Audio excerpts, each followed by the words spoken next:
So the importance of pavilions in my career has been like they become more like these experimentation labs that allow us to think about specific ideas that we could not develop in more permanent or larger structures. You know, when you have to spend a lot of money or a lot of time in buildings, people are less willing to experiment than when you have smaller and more specific things like these kind of experiments.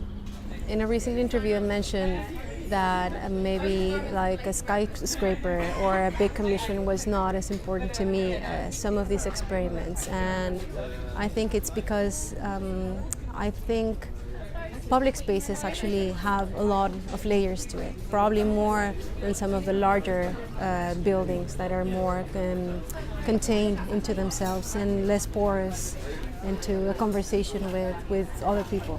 So that's why I find more interesting to do this kind of projects than maybe like having a private commission. We're always asked how the Mexican context is perceived in this kind of experiments or these pavilions that are installed outside Mexico City.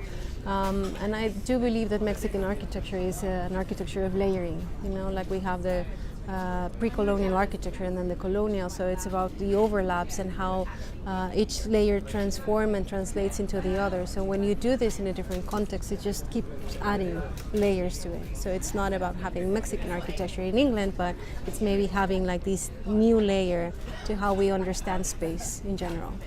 It appears to be very simple. It's just a rectangle, a very simple rectangle.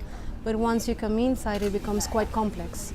There's a series of smaller courtyards, the reflection of the curved mirrored surface, the shallow pool, all these fragments of spaces that really like become one single object. But you cannot perceive it as a single object. It's just like these tiny moments that are activated in many different ways. For example, the shallow pool can be drained, so if a program expands, actually the space expands, so it becomes more like a shoreline of activation. And then you have like these two smaller courtyards on each side of the pavilion, which act like the backstage. So the pavilion actually becomes a theater.